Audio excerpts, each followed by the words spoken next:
Halo, assalamualaikum teman-teman selam. Jumpa lagi bersama saya Adim dan masih tetap membahas seputar gangguan asam lambung, GERD, anxiety, psikomatis. Oke teman-teman, seperti biasa ya teman-temannya, di session kali ini saya akan kembali membacakan komentar-komentar ataupun pertanyaan-pertanyaan dari teman-teman yang ada di kolom komentar gitu teman-temannya.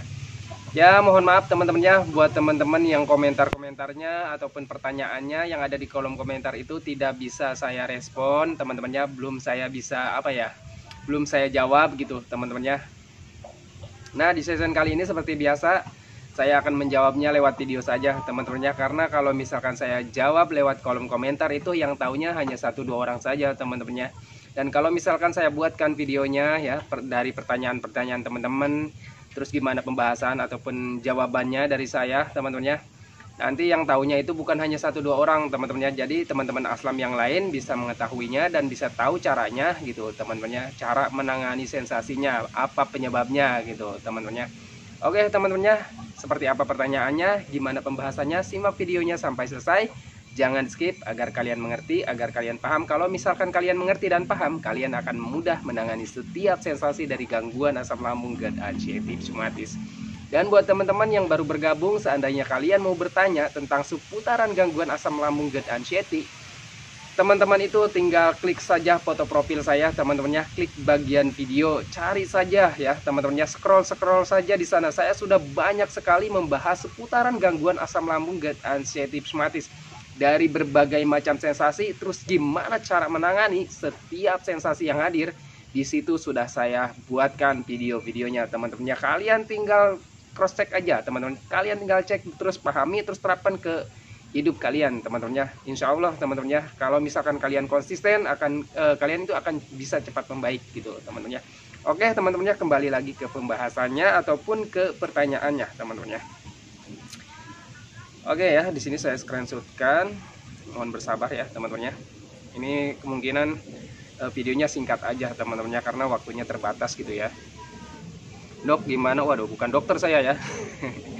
Dok gimana cara agar tidak takut lagi mendengarkan kabar duka ya teman-temannya, agar tidak mudah berpikir macam-macam. Ya, berarti ini dari psikisnya atau mentalnya teman-temannya. Kalau misalkan teman-teman itu masih mengalami ketakutan ataupun kecemasan ketika mendengar kabar duka, berarti itu bukan dari sesi medisnya ya teman-temannya. Kalian harus bisa memahaminya teman-temannya, karena apa ya, kita itu terkena 2 gangguan teman-temannya. Yang pertama di medisnya, GERD-nya teman-temannya, dari asam lambungnya. Terus yang keduanya dari anxiety teman-temannya, anxiety psikosomatis ataupun dari psikisnya gitu teman-temannya, dari mental gitu teman-temannya, itu termasuk psikis gitu teman-temannya. Terus apa yang harus diperbaiki Bang kalau misalkan kita masih ketakutan mendengarkan kabar-kabar duka ataupun kabar-kabar yang tidak baik gitu teman-temannya, tidak kecemasan gitu teman-temannya, tidak kita itu tidak, intinya kita itu tidak cemas ketika kita mendengar kabar-kabar yang tidak baik ataupun kabar duka gitu teman-temannya. Yang jelas teman-temannya, kalau misalkan itu dari mental ya, dari psikis kita, yang jelas kita harus melatih mental kita kembali teman-temannya. Gimana cara melatihnya Bang? Yang pertama, belajar cuek, belajar masa bodoh tentang apapun ya teman-temannya.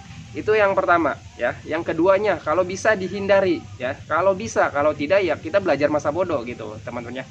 Toh untuk kita pribadi, kita sendiri gitu teman-temannya, kita itu hanya terkena gangguan asam GERD. Dan kenapa kita merasa ketakutan? Karena mental kita yang terganggu. Kita harus memahami ke sana ya. Kita harus memahami ke sana bahwa mental kita yang terganggu, bukan medis kita gitu teman-temannya. Karena medis untuk asam lambung itu sebenarnya gangguan rumahan gitu aja teman-temannya. Pahami ke sana ya teman-temannya. Kalian terapkan pola pikir seperti itu teman-temannya. Belajar cuek, belajar masa bodoh tentang hal apapun. Untuk kematian ya teman-temannya, harus diingat, mati ya, terus rizki, jodoh, itu semua adalah takdir yang maha kuasa gitu teman-temannya. Kalian harus mempunyai keyakinan ke sana teman-temannya. Terus yang ketiganya ya teman-temannya, karena mental itu butuh latihan ya, berarti kita harus latihan. Latihannya apa? Bagaimana Bang?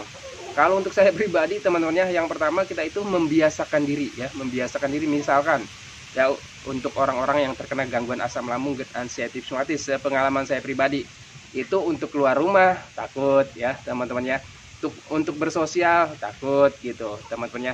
Karena orang-orang yang terkena gangguan asam gerd anxiety itu pemikirannya ya seperti itu teman-temannya. Sebelum keluar rumah sudah berpikir, wah nanti nih kalau misalkan keluar ada ini ada itu, mendengar ini mendengar itu, nanti saya ketakutan, gemeteran, pingsan, bla bla bla. Teman-temannya biasanya seperti itu teman-temannya. Itu pengalaman saya gitu teman-temannya. Terus Bang Adim gimana sih caranya supaya kita itu tidak ketakutan ya, itu tadi teman-temannya, kita harus melatih mental kita ya supaya mental kita itu menjadi kuat lagi gitu ya. Seperti dulu ya, menjadi mental baja gitu teman-teman. Ya cara yang pertama yaitu tadi kita harus membiasakan diri, terus melatih teman-temannya belajar cuek dan masa bodoh gitu teman-temannya. Seperti itu teman-temannya. Kalau misalkan kalian mau keluar ya, diusahakan harus keluar gitu teman-temannya. Jangan terlalu sering di dalam ruangan, jangan terlalu sering di dalam rumah gitu teman-temannya, di dalam kamar. Nanti pandangan kalian itu hanya mentok di tembok gitu teman-temannya, nonton TV cuma bolak-balik dapur doang gitu teman-teman, bolak-balik dapur dan rumah gitu teman-temannya. Pengalaman saya seperti itu gitu teman-temannya. Nanti kalau misalkan kalian biasakan keluar teman-temannya, nanti di situ ada pelatihan teman-temannya, jalan-jalan gitu teman-temannya. Nanti kalau misalkan dibiasakan jalan-jalan, dibiasakan latihan gitu teman-temannya, nanti kalian akan bertemu orang-orang di luar teman-temannya, nanti bisa saling sapa gitu teman-temannya. Itu awal-awal latihan teman-temannya, awal-awal melatih mental itu seperti itu teman-temannya. Kita harus membiasakan seperti itu. Nanti kalau misalkan mental kita sudah semakin tumbuh, kita makin berani teman-temannya, nanti untuk kabar-kabar yang kabar-kabar yang menakutkan itu, kalian walaupun kalian dengar itu tidak akan membuat kalian itu tidak akan gubris lagi teman-temannya, karena kalian itu sudah kuat lagi mentalnya gitu teman-teman. Di awal-awal seperti itu teman-temannya. Itu untuk melatih mental itu yang saya terapkan, yang saya lakukan itu memang seperti itu ya. Kalian mau coba silakan, tidak juga nggak apa-apa teman-temannya. Mungkin kalian bisa mempunyai metode tersendiri gitu teman-temannya. Bisa saja teman-temannya, kalian tinggal memahaminya. Nanti kalau misalkan kalian sudah paham, kalian akan mempunyai metode tersendiri ya. Memahaminya gimana Bang? Ya udah, kalau misalkan kitanya takut nih dengar berita duka ataupun kabar duka, ya berarti mental kita dong ya yang terganggu, bukan hanya medis kita gitu teman-temannya. Ya sudah, kita perbaiki mentalnya. Ya sudah, kita latih mentalnya, belajar cuek, belajar masa bodoh, sering hiburan, itu aja sih teman-temannya. Untuk mental itu hanya seperti itu teman-temannya. Kalian lakukan aja aktivitas ataupun kegiatan yang bisa membuat kalian itu senang, bisa membuat kalian itu bahagia, yang bisa membuat pengalihan pemikiran-pemikiran negatif. Karena kalau misalkan kalian terus berpikir negatif, mental kalian nanti akan makin turun, makin down gitu teman-temannya.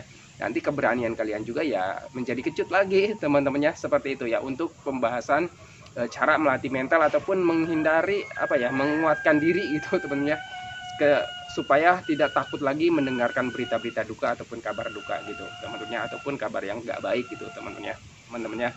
Kenapa Bang kita itu bisa mengalami ketakutan ketika kita mendengarkan kabar duka? Karena kitanya berpikirnya seperti ini teman-temannya.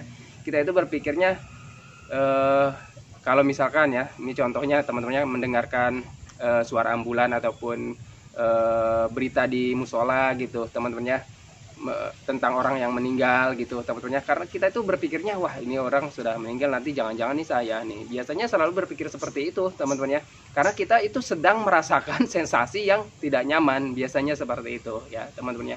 Kita berpikirnya selalu negatif, itu pengalaman saya seperti itu. Tetapi kalau misalkan kalian sudah bisa belajar cuek, bisa belajar masa bodoh, semua itu akan hilang, terkikis sedikit demi sedikit dengan sendirinya gitu teman-temannya. Sepengalaman saya seperti itu ya. Dan untuk kecemasan sebenarnya tidak bisa dihilangkan teman-teman ya. Untuk kecemasan itu sebenarnya bagus teman-teman ya. Kalau misalkan kalian ingin menghilangkan kecemasan, itu bahaya sekali. Kenapa bisa bahaya? Karena kalau misalkan kalian tidak punya kecemasan, tidak punya ketakutan, nanti kalau misalkan kalian bertemu binatang buas ya teman-teman ya, ataupun kalian nyebrang ke jalan, tidak punya kecemasan, tidak punya ketakutan, nanti kalian main nyebrang aja. Nanti ada binatang buas, nanti kalian main samperin aja gitu teman-teman. Itu yang bahaya ya teman-teman. Sebenarnya untuk kecemasan itu diperlukan gitu teman-teman, hal yang wajar. Tetapi yang tidak wajarnya itu ketika kita mempunyai kecemasan yang berlebihan ya, berpikir terlalu jauh gitu teman-teman. Itu yang enggak bahaya, bukan bahaya sih sebenarnya, tetapi mengganggu saja gitu teman-teman ke ke kenyamanan kita gitu aja ya teman-teman. Oke ya, pahami saja ke sana teman-teman. Lanjut ya. Bang Adim, kepala sering sakit Bang, mengantuk mengantuk mulu, padahal kemarin-kemarin enakan, ada-ada saja sensasinya. Nah teman-temannya, untuk di sensasi di bagian kepala, pengalaman saya itu memang paling awet ataupun paling alot teman-temannya. Kita itu selalu merasa sakit, ada saja gitu teman-temannya, sakit kepala. Dulu juga kita sebenarnya sering teman-temannya, pernah lah ya teman-temannya, pernah mengalami sensasi yang namanya sakit kepala. Tetapi kenapa itu sekarang menjadi luar biasa gitu teman-temannya, serasa luar biasa sakit kepalanya. Kenapa seperti itu? Karena ada mental kita yang terganggu teman-temannya, perasaan kita yang sensitif. Sebenarnya untuk sakit kepala dulu juga pernah kita alami teman-temannya, pusing, sakit kepala, kelayangan dulu juga pernah kita alami sebelum terkena gangguan asam lambung, GERD, anxiety, psoriasis. Tetapi kenapa sekarang ini rasanya beda Bang Adin? Karena itu tadi, kita itu terkena dua gangguan teman-temannya. Kita itu ada perasaan yang terganggu ya teman-temannya, ada psikis yang terganggu ya. Jadi hal sepele kita perbesar gitu teman-temannya. Jangan-jangan ini nih, jangan-jangan ini itu gitu teman-temannya. Jadi sensasi yang sebenarnya sepele itu kita perbesar, alhasil ya kalau misalkan kita terus berpikir seperti itu teman-temannya, berpikir ke diurai dengan jauh, hal yang kita rasakan itu diurai dengan jauh teman-teman, alhasil ya tubuh kita itu merespon teman-temannya, makin sensitif tubuh kita, makin sensitif perasaan kita, karena hal yang seperti itu tidak kita inginkan gitu teman-temannya. Alhasil ya rasanya makin besar gitu teman-temannya, itu ya teman-temannya, karena kitanya terkena dua gangguan gitu ya. Sering mengantuk ya, sering mengantuk. Untuk orang-orang yang terkena gangguan asam, GERD, anxiety, sering mengantuk itu sebenarnya yang pertama bisa jadi dari teman-teman itu sering rebahan ya teman-teman, terus juga kurang tidur gitu teman-temannya. Jadi wajar ya teman-teman kalau di siang harinya itu kalian sering mengantuk. Pengalaman saya tuh, kalau misalkan kita itu sering ngantuk, sebenarnya kitanya cuma tidak ada aktivitas sebenarnya menurut saya teman-temannya. Coba kalian kalau misalkan ingin mengurangi rasa kantuknya, coba deh kalau di siang hari kalian sering aktivitas aja teman-temannya. Ya walaupun ya memang gak nyaman gitu teman-temannya. Jadi harus ada diselingi lah teman-temannya, jangan terlalu meratapi nasib, jangan terlalu sering melamun gitu teman-temannya. Nanti kalau misalkan sering rebahan ya kalian tidur enggak teman-temannya, tetapi rasanya ngantuk gitu teman-temannya. Terus juga biasanya teman-temannya, kalau untuk orang-orang yang terkena gangguan asam lambung, GERD, anxiety, psoriasis itu sering ngantuk itu biasanya memang dari dari kekurangan asupan nutrisi gizi gitu teman-temannya. Itu kita itu selalu merasanya lemes gitu teman-temannya. Terus Bang Adin gimana caranya? Kalau misalkan dari kekurangan nutrisi vitamin dan gizi, sebenarnya wajar teman-temannya. Kenapa wajar? Karena pencernaan kitanya sedang terganggu. Jadi wajar teman-temannya kalau misalkan asupan nutrisi dan gizinya kalian itu belum terasupi sepenuhnya. Walaupun kalian itu sudah banyak makan ya, yang bervitamin, yang bergizi, tetapi masih merasa lelah gitu teman-temannya, mudah ngantuk ya, karena teman-teman itu pencernaannya kan belum membaik. Kalian harus menjadari ke sana. Oh iya nih, pencernaan saya itu belum membaik walaupun saya sudah makan banyak ya, masih sering lemes, masih sering ngantuk gitu teman-temannya. Jadi harus dipahami ke sana gitu teman-temannya. Terus gimana caranya? Ya terus saja teman-temannya, kalian cukupi saja kebutuhan untuk tubuhnya ya, dari mineralnya, dari vitaminnya, dari gizinya gitu teman-temannya, dengan makanan-makanan yang sehat gitu teman-temannya, makanan-makanan yang jangan mengganggu asam lambungnya lagi gitu teman-temannya, seperti itu teman-temannya. Jadi kalian itu harus mencukupi nutrisi, vitamin, gizi ya, walaupun dengan keterbatasan gitu teman-temannya. Terus sering ngantuk juga, sepengalaman saya mungkin karena dari malamnya kalian kurang tidur, karena untuk orang-orang yang terkena gangguan asam, GERD, anxiety itu tidurnya itu terganggu teman-temannya. Sepengalaman saya seperti itu teman-temannya, biasanya sulit tidur teman-temannya. Sulit tidurnya itu dari pikiran, juga dari medis gitu teman-temannya. Oke lanjut ya teman-temannya. Padahal kemarin enakan Bang, tetapi ada saja sensasinya. Nah itu teman-temannya, untuk orang-orang yang terkena gangguan asam lambung, GERD, anxiety, psoriasis itu ya ciri khasnya seperti itu ya. Ciri khas asam lambung, GERD, anxiety, psoriasis itu ciri khasnya seperti itu. Jadi tidak hari ini kita membaik terus selamanya membaik teman-temannya, tidak seperti itu. Jadi ada prosesnya. Biasanya awal-awal membaik, menurut pengalaman saya pribadi itu biasanya setengah hari ya, di awal banget itu 1 jam gitu teman-temannya. Biasanya seperti itu. Nanti kalian akan terus step by step gitu, fase demi fasenya teman-temannya. Kadang 1 hari membaik, besoknya kambuh lagi, ada lagi sensasi baru gitu teman-temannya. Nanti 2 hari membaik, besoknya kambuh lagi, ada lagi sensasi baru, entah itu kelayangan, entah itu di bagian perutnya, entah itu di bagian dadanya, entah itu di bagian tangan, kaki gitu teman-temannya. Ada saja pasti sensasi yang hadir gitu teman-temannya. menurut pengalaman saya pribadi gitu, seperti itu teman-temannya. Nanti kalian kalau misalkan sudah membaik 1 minggu nih enakan, pasti ada aja gitu teman-temannya. Terus 1 bulan membaik, pasti nanti ada aja 2-3 hari gitu teman-temannya yang sensasi yang hadir gitu teman-temannya. Pengalaman pribadi saya seperti itu. Terus sampai kapan sih Bang sensasinya akan hilang teman-temannya, akan sembuh selamanya gitu teman-temannya? Kalian harus konsisten teman-temannya. Kalau misalkan terus kalian konsisten dengan 3P-nya, belajar cuek, belajar masa bodoh juga teman-temannya, nanti dikit demi sedikit sensasi yang hadir itu karena kalian cueknya gitu teman-temannya. Karena kalian cuek, masa bodoh dengan sensasi yang hadir, nanti kalian akan terbiasa dan akhirnya sensasi itu hilang dengan sendirinya gitu teman-temannya. Sepengalaman saya seperti itu teman-temannya. Oke, lanjut ya. Kalau untuk masalah lamanya berapa tahun, berapa bulan gitu teman-teman ya, dari setiap orang itu berbeda-beda teman-temannya, tidak bisa disamakan teman-temannya, tergantung siapa orangnya. Mungkin kalau misalkan si A itu lebih konsisten, lebih semangat, dengan menjalankan metode 3P-nya, lebih semangat gitu teman-temannya, itu akan lebih cepat membaiknya gitu teman-temannya, dibandingkan si B yang misalkan si B itu nggak konsisten 3P-nya, ya mungkin penyembuhannya juga akan lebih lambat gitu teman-temannya. Terus kalau misalkan kalian itu tidak mau menjalankan metode 3P, kalian itu makan yang pengen sembarangan, terus pola hidupnya juga pengen sembarangan, pola tidurnya pengen sembarangan, apakah bisa membaik? Bisa saja teman-temannya. Untuk gangguan asam lambung, GERD, anxiety, rheumatis, kalian tidak menjalankan metode apapun, kalian akan bisa membaik dengan sendirinya. Cuman mungkin durasi ataupun waktunya lebih lama dibandingkan teman-teman yang menjalankan metode 3P dengan konsisten. Seperti itu teman-temannya. Karena banyak teman-temannya, karena untuk gangguan asam lambung, GERD, anxiety, rheumatis itu bisa sembuh dengan sendirinya, karena gangguan asam lambung, GERD, anxiety, psikomatis itu bukan gangguan yang berbahaya gitu teman-temannya. Oke, lanjut ya ke pertanyaan berikutnya. Bang Adi, ulu hati dan tenggorokan selalu perih Bang, berat badan turun drastis padahal sering makan 2-3 kali sehari. 2-3 kali sehari itu sering? Bukan. Itu normal teman-temannya.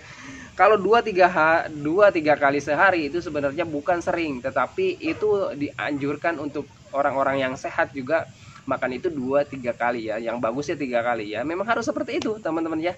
Makan 3 kali sehari itu wajar teman-teman ya. Bukan sering. Kalau sering itu 5 kali, 7 kali. Nah itu saya dulu seperti itu teman-teman ya. Karena waktu itu saya itu makannya cuma sedikit-sedikit ya teman-teman ya. Karena untuk menjaga asam lambung ataupun mempercepat pemulihan gangguan asam lambung, GERD, anxiety, rheumatis itu ya makanya seperti itu teman-teman. Metode makan saya itu dulu seperti itu, sedikit-sedikit tapi sering ya, karena makan sedikit ya sudah kembung, sudah begah gitu teman-teman. Jadi makan itu jangan terlalu banyak dulu gitu teman-teman. Jadi untuk 2-3 kali sehari itu bukan sering ya, tetapi masih di atas, di bawah wajar gitu teman-teman.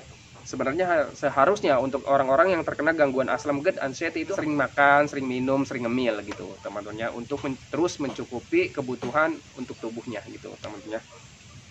Terus ulu hati ya dan tenggorokan selalu perih, yaitu karena asam lambung yang sering naik ataupun panas dalam teman-teman. Karena asam lambung itu erat kaitannya dengan panas dalam. Biasanya kalian itu kalau misalkan terkena gangguan asam itu biasanya ada panas dalamnya gitu teman-teman. Gimana Bang Adin cara menanganinya? Yang pertama, jaga dari pola makannya, asupan makannya, terus minumnya minimal 8 gelas dalam sehari dan diusahakan air hangat gitu teman-teman. Terus juga konsisten dengan menjalankan metode 3P-nya, terus juga bantu redakan panas dalamnya dengan makanan yang buah-buahan gitu teman-teman. Buah-buahan yang bisa membantu meredakan panas dalam seperti buah pepaya, alpukat, terus buah naga gitu teman-teman ya. Terus juga rebusan labu siam, terus cincau teman-teman ya, seperti itu ya teman-teman ya. Oke ya, pertanyaannya jadi seperti itu, pertanyaan-pertanyaan dari teman-teman ya. Karena videonya sudah panjang dan waktunya juga sudah sore karena terbatas waktunya teman-teman ya. Jadi pembahasannya seperti itu saja ya teman-teman ya. Semoga kalian mengerti, semoga kalian paham, semoga video-video ini bisa menjadi motivasi ataupun patokan bagi kalian teman-teman ya, yang sedang mengalami sensasi-sensasi dari gangguan asam lambung, GERD, anxiety, psikomatis gitu teman-teman ya. Oke teman-teman ya, saya akhiri videonya. Tetapi sebelum saya akhiri videonya, saya doakan buat teman-teman yang belum membaik dari gangguan asam lambung, GERD, anxiety, psikomatis, semoga kalian itu cepat membaik teman-teman ya. Semoga keadaan kalian itu cepat kembali lagi seperti dulu teman-teman ya, entah itu emosinya, cerianya, canda tawa kalian, hari-hari kalian yang berwarna itu semoga cepat kembali lagi teman-teman ya. Dan jangan lupa teman-teman ya, doakan juga saya agar saya itu tetap sehat, tetap kuat, tetap ceria, agar tetap bisa menemani kalian yang belum membaik dari gangguan asam lambung, GERD, anxiety, psikomatis. Oke teman-teman, saya akhiri videonya. Assalamualaikum warahmatullahi wabarakatuh.